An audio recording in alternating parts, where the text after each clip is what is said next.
Most people don't realize that chronic stress can literally shrink parts of your brain. When your brain thinks it's in danger, it shuts down your memory to keep you alive.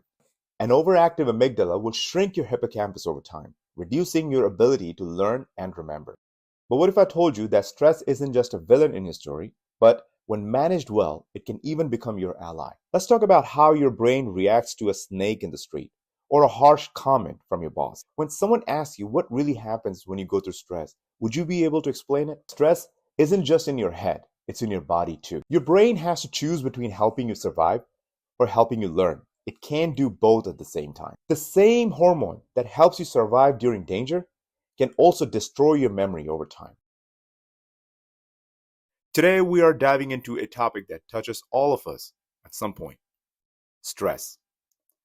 Whether it's work deadlines, personal struggles, or just life being life, stress is something that we all face.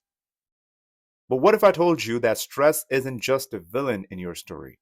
That when managed well, it can even become your ally. So stick around because we are breaking it all down today. What stress really is, why it affects us the way it does, and how you can manage it practically and effectively. So I want to start with this. If someone asked you what really happens when you go through stress, would you be able to explain it? For most people, the answer is no. We're going to spend some time here to really understand what happens in your brain and your body when you're stressed. My goal is that after this, you should be able to explain stress to a 10-year-old. If you've watched my previous podcast, you know I like to start with science. So stress is something everyone experiences. But what does it actually mean? And is it something that we can practically avoid? Maybe not. If I try to explain this very simply, stress is your body's way of reacting to an existing or forthcoming or even imagined challenge or demand. It's your brain sending out a signal to prepare you for an action. That's it. That's the simple explanation. But that doesn't give me the science behind it. So let's dive a bit deeper. Try to picture these two scenarios.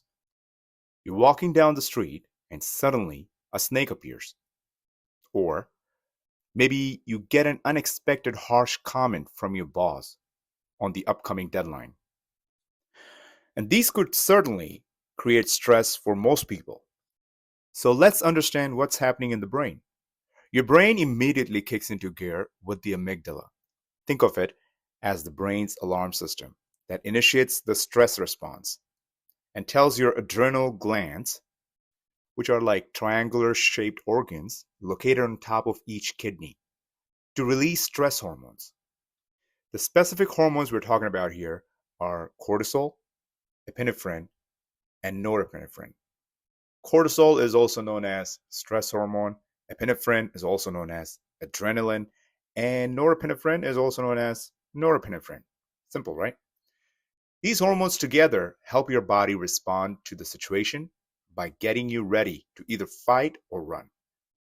Let's quickly understand the importance of these three hormones. And it's very important because you need to learn what's happening every time you're stressed.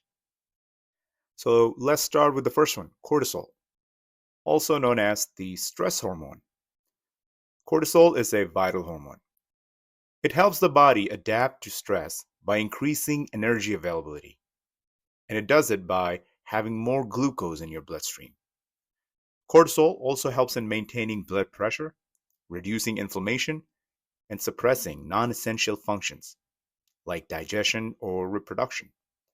However, prolonged high levels of cortisol can harm the brain, suppress the immune system, and disrupt your overall health. The way cortisol impacts the brain is that it affects the hippocampus, the part of the brain that is involved in learning and memory. And hippocampus is very sensitive to the harmful effects of cortisol. The second hormone that we're talking about is epinephrine, also known as adrenaline. This hormone increases your heart rate and blood flow to your muscles, helping you react quickly when you need to. It's part of the fight or flight response. It causes the blood vessel dilation in muscles and constriction in other areas. And you will soon understand why. Let's move on to the third hormone that is released by our adrenal glands, the norepinephrine. This hormone works alongside epinephrine to help prepare your body for quick action and increases your focus and alertness. It maintains alertness, focus, and readiness to respond and helps regulate blood pressure by constricting blood vessels. In summary, adrenaline is more about preparing the body for physical action, while norepinephrine is more focused on sustaining attention and regulating blood pressure. These hormones prepare you to face a challenge by pumping more blood to your brain, muscles, and heart, and giving a boost to your energy levels by increasing blood glucose levels in your bloodstream. Think of it as an emergency response system that helps you act quickly in dangerous situations. So, why is stress so villainized? Remember our friend, the amygdala, who started the whole stress management process in our brain? Yes, that same amygdala. It gets active right away as soon as you are faced with a threat. And it could be a real threat, or as I said, an imagined threat. When it is overactive, because of constant stress, it starts shrinking another very crucial part of our brain, the hippocampus, a part of the brain that is involved in learning and memory. This constant interference because of stress leads to forgetfulness, difficulty concentrating, and impaired learning. Because the hippocampus, the part of the brain responsible for memory and learning, I know I said it already, is super sensitive to cortisol, which is a byproduct of stress management. The amygdala dominates the brain's resources. So if it senses any threat, it employs all available resources because what's more important for your brain than to keep you alive? Not to help you learn something new, like guitar or study for your exam, right? So, for example, if you feel constantly anxious about your upcoming exam, your brain will work more on helping you manage your stress rather than processing the material for your exam itself. An overactive amygdala will shrink the hippocampus over time, reducing the ability to learn new things and to retrieve memories. Evolution has designed the brain in a way that it's hard for both the hippocampus and the amygdala to work well at the same time. Scientists call this downshifting. Your memory systems shut down so your brain can focus on keeping you alive. And this is why they say that in the primitive ages, if you could identify the type of dinosaur, it was already too late. So now you understand how amygdala plays a dual role. It activates the stress response to get ready to fight or flight. And in the short term, it's a great tool to have. But, and especially during chronic stress, it can harm the hippocampus, impair learning, and distort memory. This is why managing your stress levels is crucial to maintaining a healthy balance between emotional and cognitive processing. So now you should be able to explain why stress could also have a bad reputation. And again, while the stress response is vital in short bursts, chronic stress is a different story, right? Too much cortisol over time can weaken your immune system because remember, your body shuts down a lot of its functions that are not essential for survival. And just like that, cortisol suppresses immune system activity. So, sustained high levels of cortisol will make you prone to infections and slow down your body's ability to heal faster. This eventually leads to conditions like heart disease, high blood pressure, and even type 2 diabetes. And that is mostly from too much sugar in the bloodstream for long periods of time for no apparent reason. In other words, it affects blood sugar regulation and contributes to inflammation in the body. It can also damage brain cells, particularly in the hippocampus area. This can lead to memory problems, difficulty concentrating, and even shrinkage of the brain structures over time. Persistently high cortisol levels are also associated with anxiety, depression, and mood swings. It can also make it harder to relax as the body remains stuck in a heightened state of alertness. So, what can we do about it? The good news is you can manage your stress. But the bad news is the longer you wait, our brains become less effective at recovering from stress.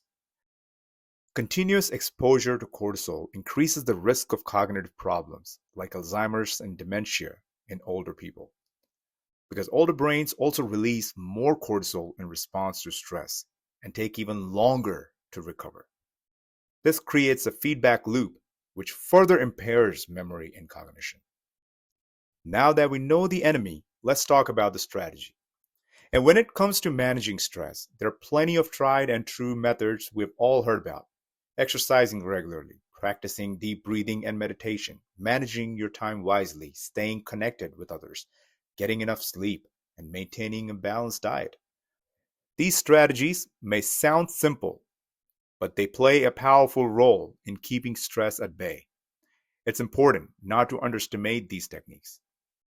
They're the foundation of stress management because they work directly with your body's natural systems.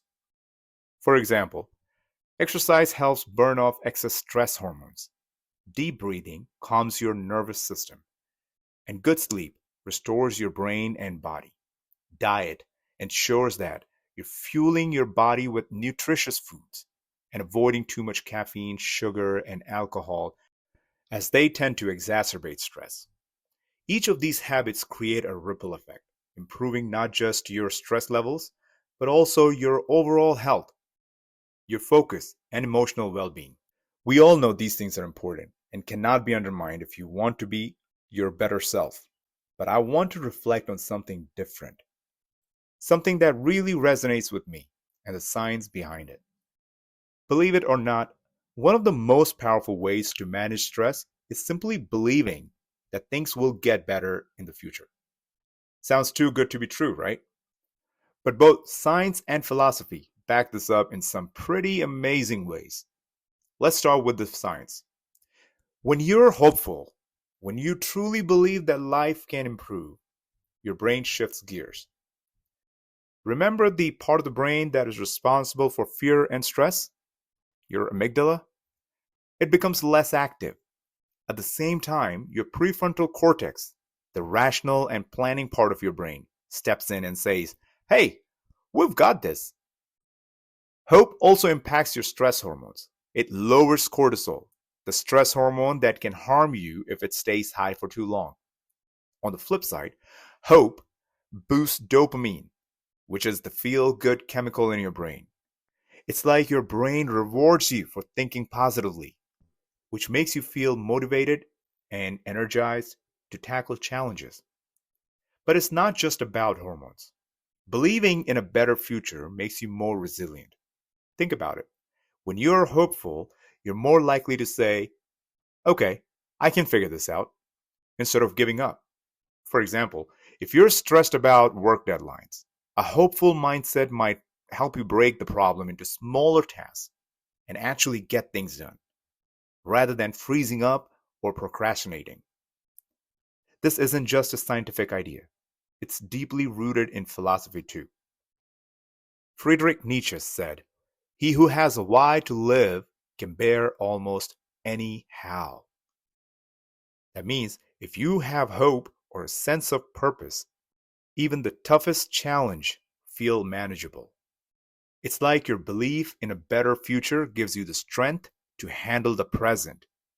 It's similar to what Stoicism teaches. You can't control what happens to you, but you can control how you respond. By focusing on what's within your power, your mindset, or your actions, you can reframe stress and feel less overwhelmed. And this perspective really works in real life. Think about someone training for a marathon. They don't obsess over how hard it is, they focus on the finish line, imagining the sense of accomplishment they will feel. That belief pushes them to keep going, one step at a time. Even with smaller challenges like studying for a test, hope makes a difference. If you tell yourself, "I'm going to fail this," your brain might spiral into stress mode and it will be harder to focus. But if you think, "This is tough, but I can do it," you're more likely to stay calm, stick to your plan, and actually remember what you're studying. Hope even shows up in how people handle long term challenges. For instance, Someone dealing with a serious illness might recover faster or handle their treatment better if they stay hopeful. Studies show that optimism can lower the risk of complications and improve overall health outcomes. So, hope isn't just a feeling, it's a powerful force that actually shifts your brain chemistry and helps you manage stress more effectively. Live with a purpose that inspires you and makes you feel good about yourself. Find something much bigger, maybe unrealistic, goals to achieve, and it will encourage you to keep your mind on something practical. Don't forget about your friend Ikigai. Finding Ikigai means discovering a sense of purpose and fulfillment by aligning your passion, talents, and contribution to society. It's about living a meaningful life where your personal desires and societal needs harmonize. And here's my personal experience. This was about a time, a decade ago, when I was laid off from work, and I truly had no idea how I could tell my spouse about this or even my friends, as this sounded very embarrassing to me. But life happens, and it happens to everyone. In this moment, I resorted to my belief that I will be okay, and my wife constantly provided that reassurance, which helped me believe more in myself. For the next few days and months that I was unemployed, I made sure I'll continue to take care of my mind and my body. I would start my day with simple prayers and go for a long walk while listening to something that provides inspiration or reassurance that things happen for a reason and I will be fine. It didn't just help me cope with the situation, it made me plan and organize my day in a more productive way to find the path forward and not just sit around and feel helpless. And eventually, I landed much better opportunities, connected with amazing people with better leadership skills, and challenges that helped me grow out of my shell and become a more confident person at work and off work. And before we wrap up now, I want to leave you with some stats. Studies show that 53% of young adults feel overwhelmed by social media pressures, contributing to higher anxiety levels. About 64% of adults in the US say that money is a significant source of stress. Chronic stress can increase the risk of heart disease by 40% and stroke by 50%. This is by the American Institute of Stress. And about 35% of adults don't get enough sleep due to stress. So, as you step into the day, think about stress from a new angle, a tool that can work for you, not against you. The key is acknowledging stress, understanding how it impacts our body and mind, and using practical tools to stay ahead of it. And always remember, hope is your ultimate ally in navigating the challenges of life. Believe in better things ahead and feel empowered to turn any stress into an opportunity for growth. There's a lot to learn about stress and how it impacts us. So if you are interested in learning more, please check out the links that are posted in the description. It will guide you to more deeper understanding and knowledge. So thank you for joining me today. Keep stress in check, stay hopeful, and live your life to the fullest. And yeah, don't forget to follow me on Instagram, Life Skills with Jobin. Thank you.